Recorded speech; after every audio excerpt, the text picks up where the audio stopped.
नया चैप्टर नए चैप्टर का नाम है चैप्टर 6, जो कि बायोलॉजी का पहला चैप्टर है। और 10th क्लास में जो है वो शुरू होता है बायोलॉजी इसी चैप्टर के साथ। जैव प्रक्रम मतलब जैव मतलब कि जीवों का, अब जीवों में जानवर और इंसान दोनों आ जाते हैं। प्रक्रम मतलब कि एक जो सिस्टम चलता है बॉडी में, कौन कौन से सिस्टम काम कर रहे होते हैं, वो जैव प्रक्रम के बारे में इस चैप्टर में बात बनी हुई है। और एक चीज यहाँ पर बनी हुई है, ये हार्ट का डायग्राम है, हार्ट किस तरह से काम कर रहा होता है वो इस चैप्टर में पढ़ेंगे हम। और ये चैप्टर जो है पूरी की पूरी हद तक जो है वो हमारे मेनली चार सिस्टम के बारे में बताता है। सबसे पहला जो सिस्टम देखेंगे हम, वो पोषण के बारे में देखेंगे। पोषण क्या होता है, न्यूट्रिएंट्स कैसे आते हैं चैप्टर में, मतलब हमारे बॉडी में कैसे न्यूट्रिएंट्स इकट्ठे होते हैं।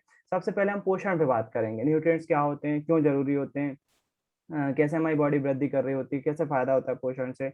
दूसरा जो सिस्टम देखने वाले हैं हम, वो देखने वाले हैं रेस्पिरेटरी सिस्टम, यानी कि हमारा श्वसन तंत्र। दूसरा सिस्टम हम इसमें श्वसन तंत्र देखेंगे।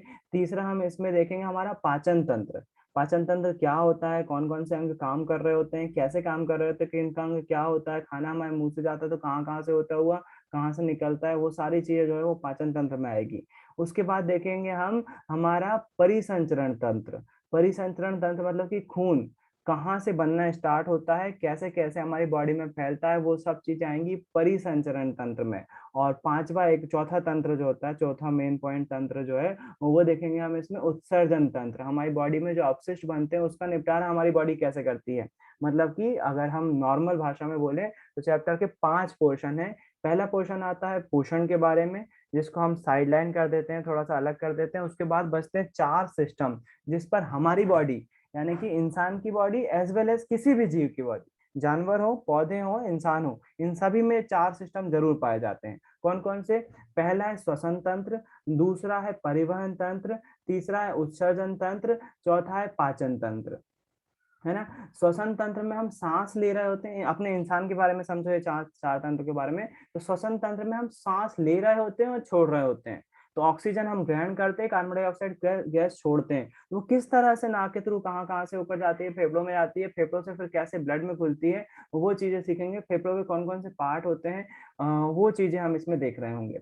उसके बाद दूसरा जो आता है वो आता है पाचन तंत्र। पाचन तंत्र के बारे में मैंने आपको बताया, खाना कैसे मुंह में जाता है, मुंह में क्या काम है, हमारे दांतों का काम है, लार घुलने का काम क्या है, खाना जब अंदर जाता है तो फूड नली में से होकर जाता है पाचन तंत्र। आपने, मुझे मालूम है आप लोग पहले से देख चुके होंगे। यहाँ पर कुछ नई टर्म्स आपको मिलेंगी, कुछ नया सीखने को मिलेगा उस पाचन तंत्र में, जिसको आपको उसमें जोड़ना है। जैसे कि एक चीज पहले आपने नहीं पढ़ी थी, आप पढ़ोगे एंजाइम। कुछ एंजाइम हमारे पेट में रिलीज होते हैं जो कि खाने के पाचन में मदद करते हैं, तो उस एंजाइम के बारे में कुछ नया सीख रहे होगे आप। उसके बाद कुछ नए पार्ट्स के नाम भी आएंगे, जैसे आंतों में पाए जाते हैं रसांकुर। तो रसांकुर क्या होते हैं, वो किस काम आते हैं, वो भी इसमें सीख रहे होंगे। तो पहले पढ़ा हुआ है आपने पाचन तंत्र, मुझे पता है, लेकिन इस बार फिर से आप उसी चीज को और ज्यादा थोड़ा सा डीप में पढ़ रहे होंगे। तो दूसरा सिस्टम पढ़ेंगे हम श्वसन तंत्र के बाद। पहले पाचन तंत्र ही आएगा, पहले श्वसन तंत्र बाद में आएगा, दोनों आगे पीछे कैसे भी पढ़ सकते हैं। तो पाचन तंत्र पढ़ेंगे। उसके बाद जो है हम पढ़ेंगे हमारा परिसंचरण तंत्र। परिसंचरण तंत्र में मेनली हमारा जो मेन कंपोनेंट है वो है हमारा हार्ट, हमारा हृदय, जो कि आज हमने क्लास में ही बात करी थी। हार्ट हार्ट अटैक क्या होता है, कार्डियक अरेस्ट क्या होता है, सीपीआर क्या होती है ना।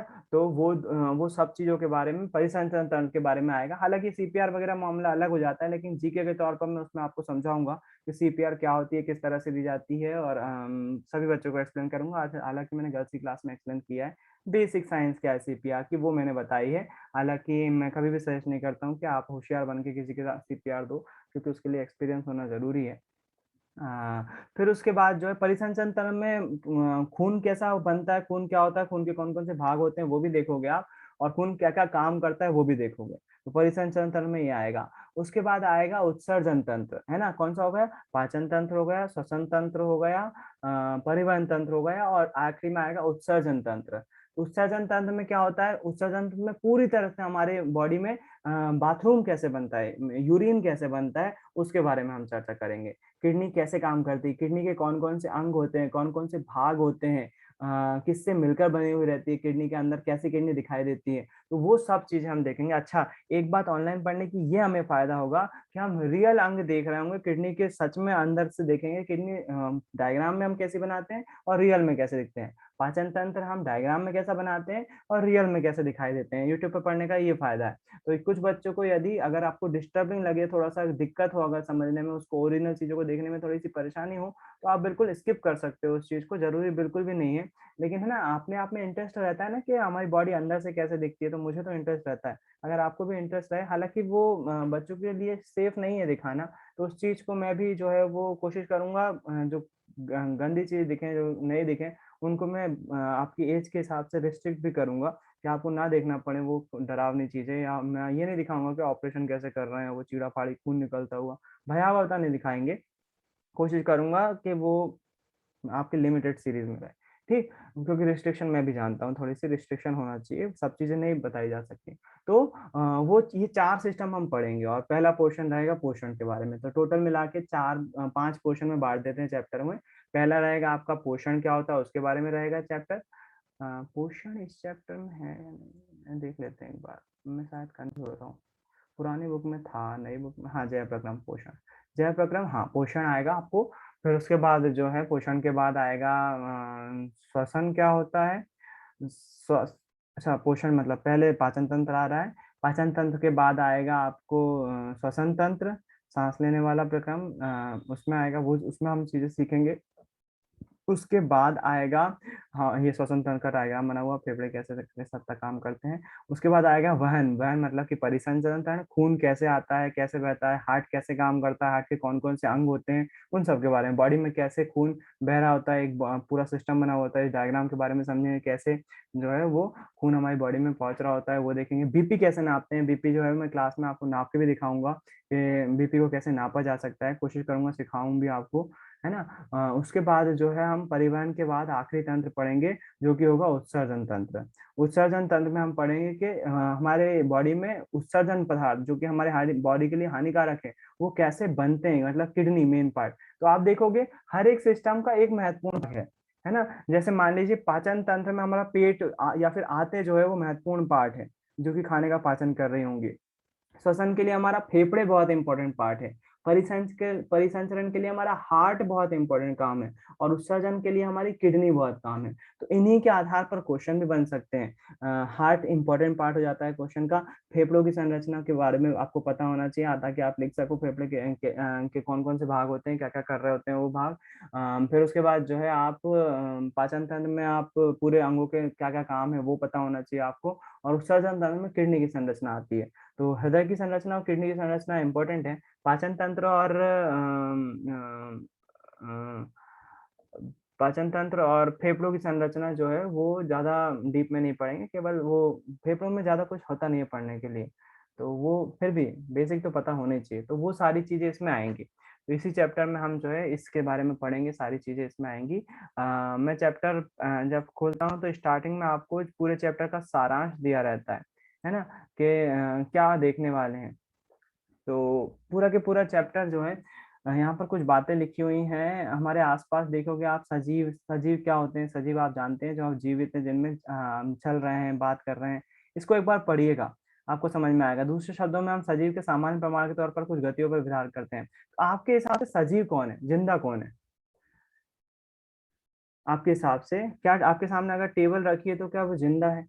क्या बल्ब रखा हुआ है तो क्या वो जिंदा है? पलंग जिंदा है? अगर आपके सामने कोई जिंदा प्राणी है तो उसको कैसे परिभाषित करोगे, उसमें क्या परिवर्तन दिख रहा है आपको? जो निर्जीव है उसकी तुलना में जिंदा प्राणियों में क्या परिवर्तन दिख रहा है?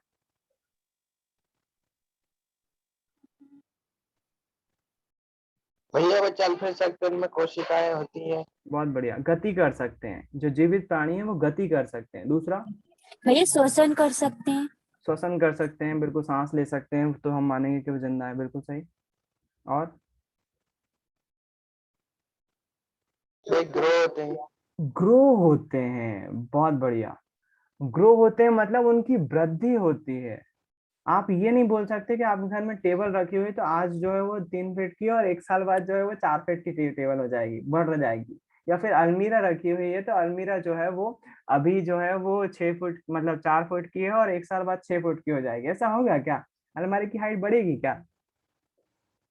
बिल्कुल नहीं बढ़ेगी, नहीं, है ना। लेकिन हाँ, कोई जानवर है, कोई पौधा या वृक्ष है, या फिर कोई इंसान है, कुछ समय बाद उसकी हाइट, छोटा बच्चा है यदि इंसान में, तो वो उसकी हाइट बढ़ेगी। ऐसे ही पेड़ पौधे भी जो है उसकी हाइट बढ़ेगी।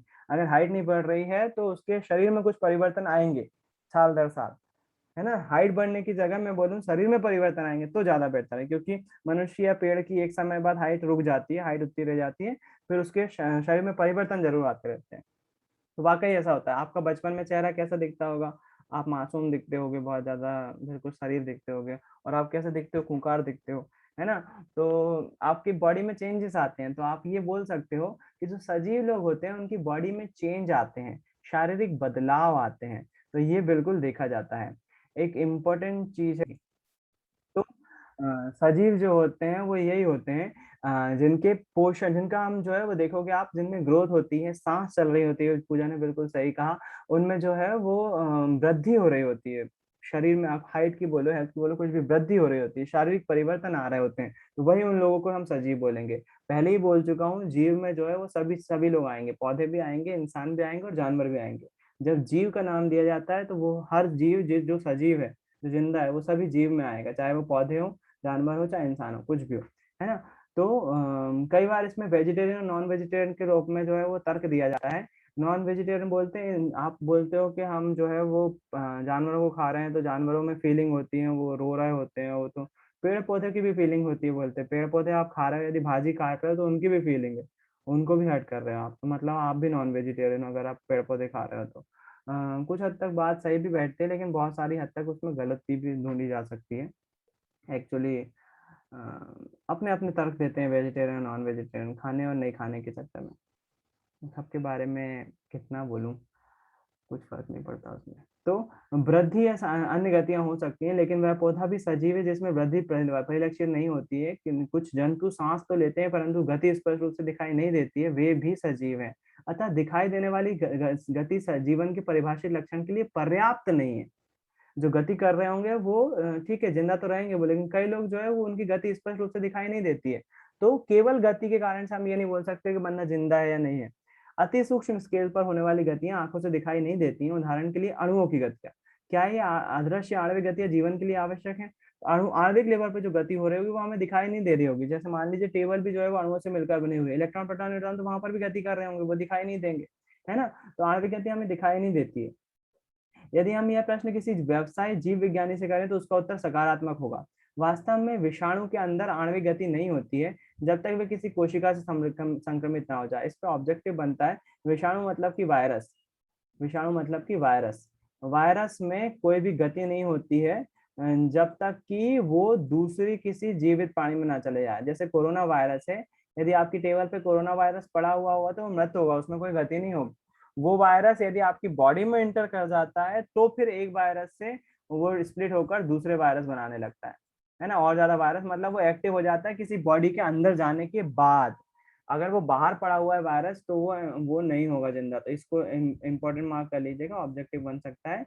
कोरोना वायरस चल रहा है तो इस पर जो है वो, अतः इसी कारण इस पर विवाद बना हुआ है कि वास्तव में सजीव है या नहीं है, वायरस सजीव है या नहीं, निर्जीव है, कोई क्लियर नहीं बोल सकते, है ना। उस पर विवाद बना हुआ है। क्यों? क्योंकि बाहर तो वो सजीव है, उसके अंदर आणविक गति नहीं हो रही, बाहर तो सजीव है। जब तक वो किसी कोशिका से संक्रमित नहीं करते, किसी बॉडी के अंदर नहीं जाते, तब वो सजीव होते हैं। किसी बॉडी के अंदर चले जाते हैं तब सजीव होते हैं, बाहर निर्जीव की तरह पड़े रहते हैं। तो अभी विवाद बना हुआ है कि वायरस सजीव है या निर्जीव है। जीवन के लिए आणविक गतियां क्यों आवश्यक है? पूर्व कक्षाओं में हम देख सकते हैं कि सजीव की संरचना संगठित होती है, ऊतक हो सकते हैं, ऊतकों में कोशिकाएं होती हैं, कोशिकाएं में छोटे छोटे घटक होते हैं। तो आप ये चीज बहुत अच्छे से जानते हो। यदि कोई मानव बना, मानव इतना गंदा नहीं हो सकता, कोई मानव है, उसके हाथ पैर होंगे, पैर नाक मुंह सब होंगे। वो मानव जो है वो काय से मिला हुआ है? वो अंगों से मिलकर बना हुआ है। उसके सभी अलग अलग अंग होंगे, है ना। हाथ पैर अलग होंगे, पेट अलग होगा, सब अंग होंगे। और हर एक अंग जो है वो काय से मिला बनकर बना होगा? वो ऊतकों से मिलकर बना होगा, यानी कि टिश्यू से मिलकर बना हुआ होगा। और ऊतक क्या होते हैं? ऊतक जो है वो कोशिकाओं का समूह होते हैं। मतलब ऊतक काय से बनकर मिलकर बने हुए होते हैं? सेल से मिलकर बने हुए होते हैं, कोशिका से मिलकर बने हुए रहते हैं। और कोशिकाओं के अंग आपने सभी ने पढ़े हुए हैं। कोशिकाओं में जो है वो केंद्रक होता है, माइटोकॉन्ड्रिया होता है, पादप कोशिकाओं में राइबोसोम्स और हरित लवक भी पाया जाता है। वो सारी चीजें होती हैं, आपको पता है। कोशिका के अंगों के नाम आपने पढ़े हुए हैं। तो हमारा शरीर जो है वो अंगों से मिलकर बना हुआ है। अंग ऊतकों से मिलकर बने हुए थे, ऊतक काय से मिलकर हुए बने तो कोशिकाओं से, और कोशिकाएं जो है बहुत सारे अंगों से मिलकर बनी रहती है। वही यहाँ पर बता रहे हैं, यही कोशिकाएं जीवों के शरीर में, ये जो कोशिकाएं हैं, ये संरचना, ये व्यवस्था जो है वो टूटती और अधिक लगातार कोशिकाएं बनती बिगड़ती रहती हैं। इसके कारण से शरीर, जीवों के शरीर को मरम्मत और अनुरक्षण की आवश्यकता होती है। मरम्मत मतलब कि सुधार की, अनुरक्षण मतलब कि बनाए रखने की, जीवित बनाए रखने की, मेंटेन करने की। अनुरक्षण मतलब मेंटेन करने की, मरम्मत मतलब सुधार, अनुरक्षण मतलब मेंटेन करने की। क्योंकि ये सभी संरचनाएं अणुओं से मिलकर बनी होती है, इससे उन्हें अणुओं को लगातार गतिशील बनाए रखना चाहिए।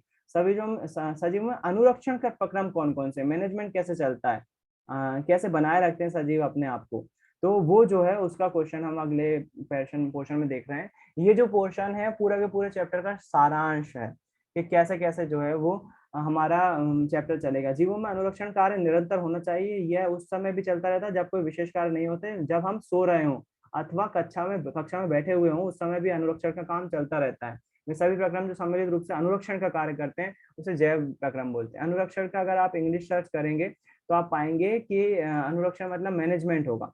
बॉडी का मैनेजमेंट लगातार चलता रहता है। आप अगर मुझे सुन रहे हो तो भी कहीं ना कहीं हो सकता हो कान की कोशिकाएं या मस्तिष्क की कोशिकाएं, न्यूरॉन्स जिसको बोलते हैं, न्यूरॉन्स वगैरह जो है वो लगातार मरम्मत का काम लगातार चल रहा रहता है। हाथ की कोई कोशिकाएं डैमेज हो गई, उसको सुधार का काम लगातार चलता रहता है। आप अभी भी सांस ले रहे हो तो वो भी कोशिका के रूप में जो है वो सांस ऑक्सीजन के थ्रू जो है वो सब कोशिकाओं में जा रही होगी, लगातार बॉडी में काम चलता रहता है। उसे ही अनुरक्षण का काम, वही वे सभी प्रक्रम जो सम्मिलित रूप से बॉडी को मैनेज करते रहते हैं उसको हम जैव प्रक्रम बोलते हैं। क्योंकि क्षति या टूट-फूट रोकने के लिए अनुरक्षण प्रक्रम की आवश्यकता होती है। इसके लिए उसे ऊर्जा की, अब कोई कोशिका टूट गई है, उसको सुधारना है तो एनर्जी चाहिए पड़ेगी कि नहीं? यह ऊर्जा एकल जीव के शरीर के बाहर से आती है, इसलिए ऊर्जा के स्रोत का बाहर से जीव के शरीर में स्थानांतरण के लिए कोई प्रक्रिया होना चाहिए। और एनर्जी चाहिए, तो एनर्जी बाहर से लेना पड़ेगी। बॉडी के अंदर ही अंदर, भगवान तो है नहीं कि अंदर ही अंदर एनर्जी बनती जाएगी। वो एनर्जी कोशिकाओं को सुधारने के लिए बाहर से लेना पड़ेगी हमको। जब बाहर से लेंगे हम, तो इसके लिए कोई ना कोई बाहर के लिए कोई ना कोई सिस्टम होना चाहिए ना, कि वो एनर्जी कैसे बाहर की चीजों से हम अंदर अवशोषित करेंगे। तो इस ऊर्जा को, स्रोत को हम भोजन तथा शरीर के अंदर लेने के प्रक्रम को पोषण कहते हैं। यदि सभी जीव में शारीरिक वृद्धि होती है तो इसके लिए उसके बाहर से अतिरिक्त कच्ची सामग्री की भी आवश्यकता होगी, क्योंकि पृथ्वी पर जीवन कार्बन आधारित अणुओं पर आधारित है, अतः अधिकांश खाद्य पदार्थ भी कार्बन आधारित है। इन कार्बन स्रोतों की जटिलता के अनुसार विभिन्न जीव विभिन्न प्रकार के पोषण प्रक्रम को प्रयोग करते हैं। तो हम जो है वो वृद्धि के लिए, हमको अगर बढ़ाना है, हमारा शरीर बढ़ना है, ग्रोथ करना है, तो उसके लिए हमको अतिरिक्त ऊर्जा की आवश्यकता होगी, जो कि हमको बाहर से मिलेगी। और बोल रहे हैं कि बाहर की जितनी भी चीजें हैं ज्यादातर काय से मिलकर बनी हुई हैं, कार्बन से मिलकर बनी हुई रहती हैं, जिसको हम जो है वो खाने के माध्यम से, भोजन के माध्यम से ग्रहण कर रहे होते हैं। अलग अलग जीव जो है वो जटिलता के अनुसार, अलग अलग जीव अलग अलग प्रकार के पोषण प्रक्रम को चुनते हैं। मतलब जो पोषण का प्रक्रम होता है हर एक जीव में अलग अलग तरीके से होता है। जैसे एक कोशीय जीव है तो वो बाहर के भोजन को अपनी कोशिका भित्ति के थ्रू अंदर ले लेता है और उसको जो है वो यूज कर लेता है डायरेक्ट। हम जो है इंसान जो है वो जटिल प्राणी है, तो जटिल प्राणी जो है उसमें बाकायदा पाचन तंत्र पाया जाता है ना। तो इस ये वाला जो पहला पोर्शन है ये बता रहा है कि हमको ऊर्जा चाहिए। ऊर्जा कहाँ से मिलेगी? बाहर के सोर्स से, मतलब भोजन से मिलेगी। हम खाना खाएंगे तो उससे मिलेगी। अच्छा, भोजन से ऊर्जा निकालने के लिए एक सिस्टम होना चाहिए, तो वो प्रक्रम जो है हमारा पाचन तंत्र कहलाता है। पाचन तंत्र में हम भोजन खाते हैं और भोजन से हमारी बॉडी क्या निकालती है?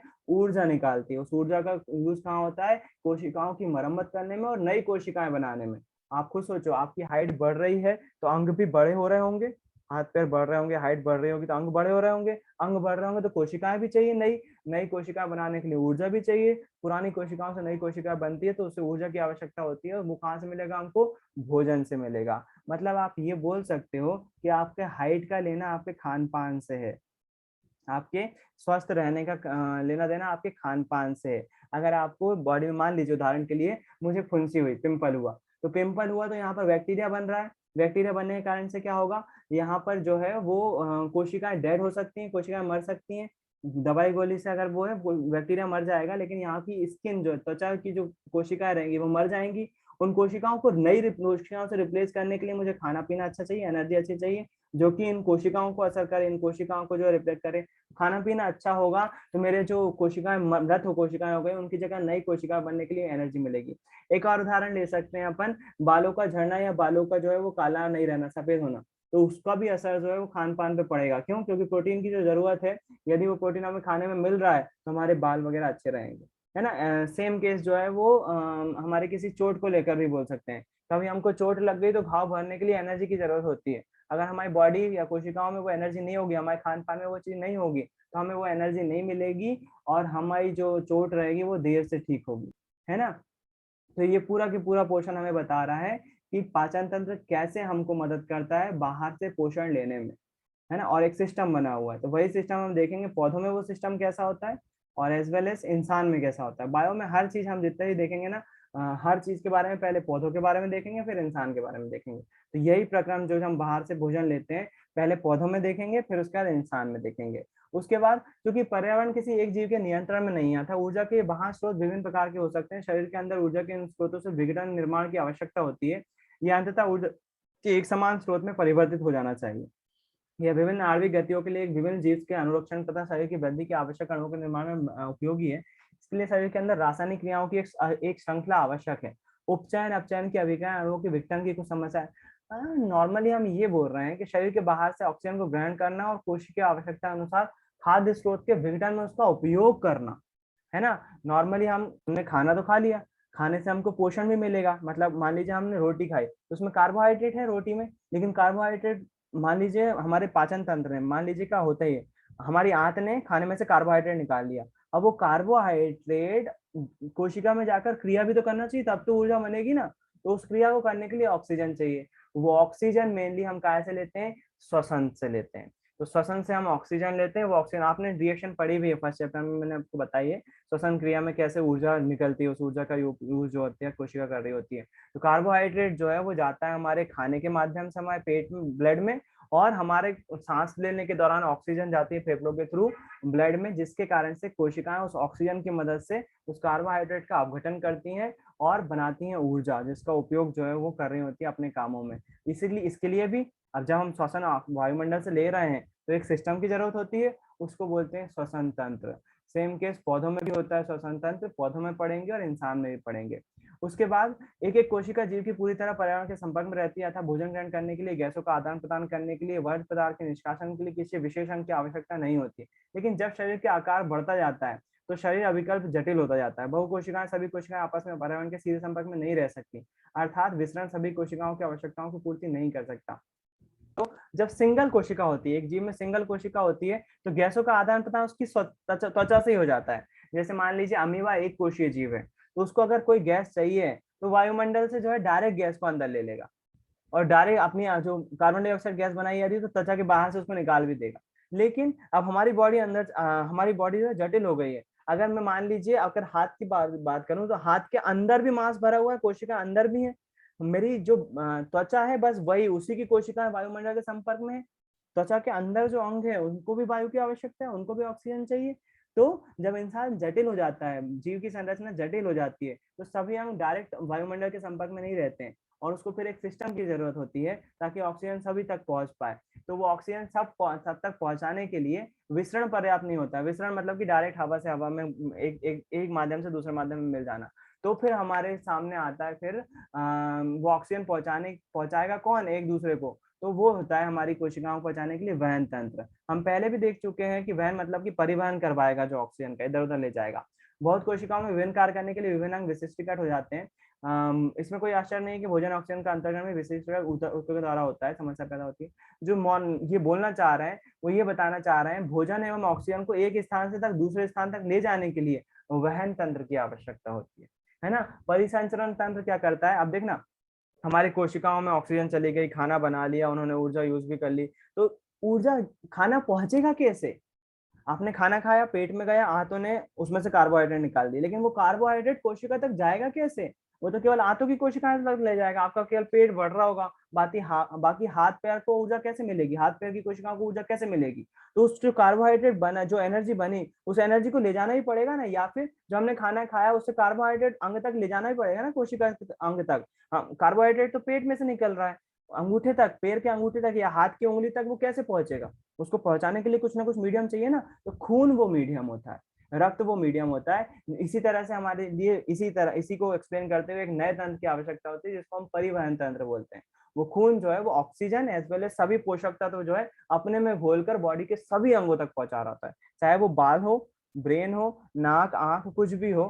हमारा हार्ट हो, फेफड़े हो, सभी को अगर खून की सभी कोशिकाओं को जो है वो पोषण की जरूरत होती है, और वो पोषण पहुंचाने का काम कौन करता है? रक्त करता है। तो रक्त किस तरह से हमारे बॉडी में काम करता है उसको हम परिसंचरण तंत्र बोलते हैं। जरूरी नहीं है रक्त ही हो, परिसंचरण तंत्र पौधों में पानी के माध्यम से भी हो सकता है। हमारी बॉडी में रक्त करता है, पौधों की बॉडी में जो है वो पानी कर रहा होता है परिवहन का काम, है ना। इसलिए यहाँ पर लिखा हुआ है वहन तंत्र, नहीं तो यहाँ पर केवल रक्त लिखा हुआ था। जो काम हमारी बॉडी में रक्त कर रहा है, पौधों की बॉडी में कौन कर रहा है? पानी कर रहा है। आखिरी में देखते हैं, जब ये रासायनिक अभिक्रियाएं होती हैं तो इनके उपयोग से कुछ हानिकारक पदार्थ भी बनते हैं, जो कि हमारी बॉडी के लिए अनुपयोगी होते हैं और वो हानिकारक भी होते हैं।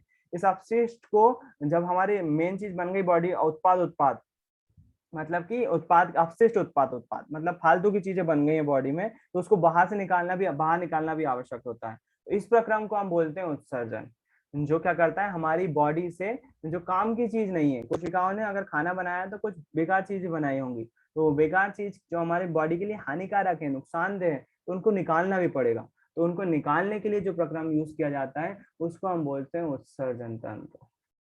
तो ये पूरा के पूरा चैप्टर का जो है वो सार है, पहला वाला पोर्शन के आप पहले पोषण पढ़ोगे, फिर उसके बाद पाचन तंत्र पढ़ोगे, श्वसन तंत्र पढ़ोगे, परिसंचरण पढ़ोगे और आखिरी में पढ़ोगे उत्सर्जन। ये 5 टॉपिक पढ़ोगे पूरे लाइन से। और किसमें? ये पांचों चीजें पोषण इसमें भी पढ़ोगे, पौधों में भी पढ़ोगे और मनुष्य में भी पढ़ोगे। श्वसन पौधों में भी पढ़ोगे, मनुष्य में भी पढ़ोगे। परिसंचरण पौधों में भी पढ़ोगे, मनुष्य में भी पढ़ोगे। उत्सर्जन पौधों में भी पढ़ोगे, मनुष्य में भी पढ़ोगे। ये सभी पांचों प्रकार की चीजें हम दोनों में पढ़ेंगे, पौधों में भी और मनुष्य में भी। तो ये पूरा के पूरा चैप्टर का सार है, जो कि आपको जानने की जरूरत थी, आपको जानना चाहिए था, है ना। इसी के साथ जो है वो आज की क्लास में खत्म कर रहा हूँ 40 मिनट की, है ना।